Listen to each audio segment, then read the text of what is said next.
fall isn't feeling very fall-like, and unfortunately it doesn't look like we will see that change anytime soon. You look behind me here, temperatures in the 90s, 93, 94 for today, so we're getting actually closer to the mid-90s. We've been kind of hanging out in the low 90s for a while. We're actually starting to tick this up a little bit. The good news is I don't see us getting higher than this. I think as we go into next week, we'll kind of take the edge off a little bit. Unfortunately, we're not going to see the string of 80s that we were expecting, at least not in the mid-80s. But we will get rid of the closer to mid-90s, I think, for at least for a little while. 67, 68 degrees overnight. So the overnights are still tolerable. So they're still fairly pleasant, actually, in the mornings and the evenings. It's just those afternoons that are not going to feel that pleasant. Certainly not going to feel like October out there. What should October feel like? Well, it should be in the 83, 84, 85 degree range. We should be much more comfortable than this. The record set last year at DFW, 96 degrees, and then 20 years prior to that in Waco at 100 degrees. So, I mean, you look at this, and last year was fairly warm as well, so it's recent history here that we have seen warmer conditions in October, so it's not unheard of, but it's also not really ideal out there. Medium high for your allergens again today. We've added juniper to the equation. Ragweed continues, so just persist with those remedies and medications as needed. So we have some good news to talk about here. I'll start in the open water here in the Atlantic Basin. We have Tropical Storm Leslie, which should become a hurricane as it follows basically an identical track to Hurricane Kirk, which is going to very quickly, I mean, you look at the models on this thing, and Kirk moves further a little north and then pew, just flies off towards the UK and will eventually just be a low pressure system out there. Now, what do we have going on in the Gulf? Well, we have this area that we've been watching here, and we kind of pulled back from the brink on this a little bit because the National Hurricane Center at one time had a pretty high chance of this developing once it got into the Gulf. But now it's looking a little less likely, and it's actually looking to track possibly more towards Florida here, the southern Florida area, I would say. And again, this hasn't actually developed into anything yet. There's only a 40% chance, but when you look at the models, that mean, that average generally takes it off to the northeast, so not really doing anything for Texas. Now, also not doing anything to hurt us either, but some would say they wouldn't mind a tropical system coming into Texas because it would give us a chance of rain. And unfortunately, we're in a situation where we don't really see any rain coming. This cold front here isn't going to do us any favors. This will just really not do anything for us. This front further off to the northwest, yeah, that will move in early next week, early to midweek next week, I would say. It just won't do much for those temperatures. It's going to be fairly weak, fairly beat down by the time it gets to us.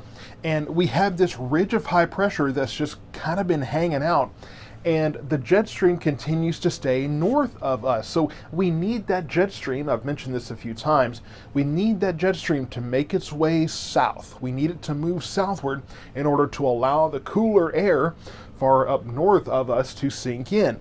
We're not really seeing that happening, although towards the middle to maybe the latter half of October, we generally tend to have a better chance, and there are some models that are suggesting that's possible. But unfortunately, we're also not really looking at any rain chances coming in. We do have this low right here in the Gulf of Mexico area, South Texas. We had a low chance of rain for tomorrow. That withered away as now that looks farther south as well. So we're just not getting any help on this forecast. And at this point, now I had to clarify this. It looks like the map went a little crazy with the abnormally dry conditions here. Should be right around border right around here. I also didn't change the date here. That's as of yesterday.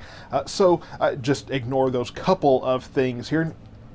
Everything isn't always perfect here, but the message remains the same, that we do still have these drought conditions, and fortunately, the rains that we had last week have kind of helped to push the drought conditions farther east, but the problem is the forecast, not seeing any rain coming our way, not really even a chance of it anytime soon. Very dry conditions to come, and that is why you have started to see this make its way around social media. Now, I caution against these outlooks all the time for two reasons. One, sometimes they make it look worse than it is. If you're not really reading this in context, the darker the colors, the more likely it is that we will see drought conditions continue, that we will see drier than average conditions. That doesn't mean no rain, just means less rain than normal. Now, that's not what we want to hear for sure, but this almost looks like a Dust Bowl map here, and it's not quite that dire. But what's really getting a lot of attention is this graphic that has come in from the Climate Prediction Center. All of the brown you see is just saying drought persistence is likely. Again, not news we want to hear.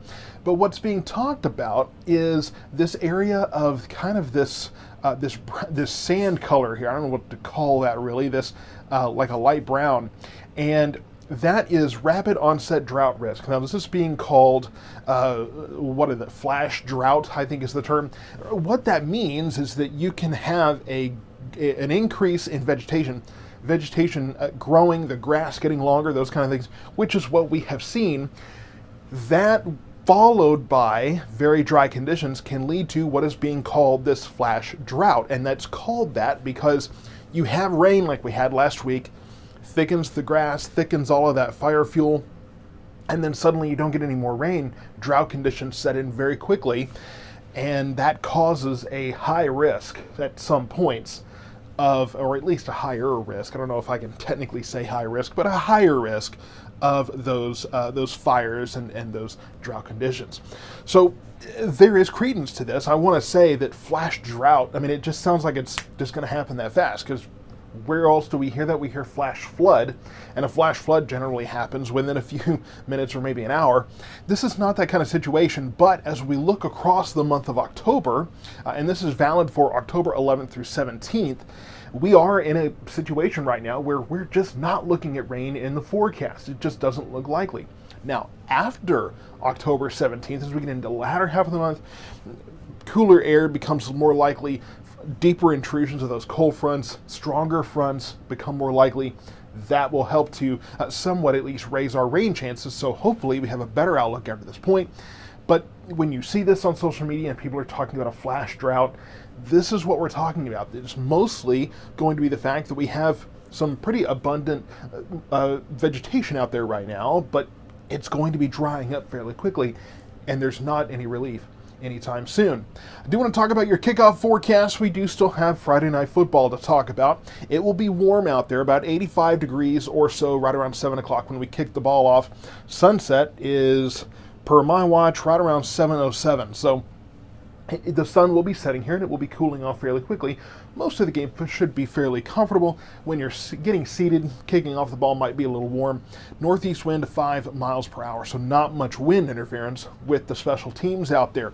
We look at the weekend, it is going to be a warm weekend, 93, 92 over the next few days. We should see a few more clouds Saturday and Sunday, so that might help a little bit, but really not much. Lighter winds out of the east, so not much help. So if you're headed out to Scarborough, or rather Screams, is getting started this weekend. Of course, that's out at the Scarborough Renaissance Festival fairgrounds out there west of Waxahachie. We also have Oddfest going on in Waxahachie, so it will be on the warmer side. So maybe just be prepared for that.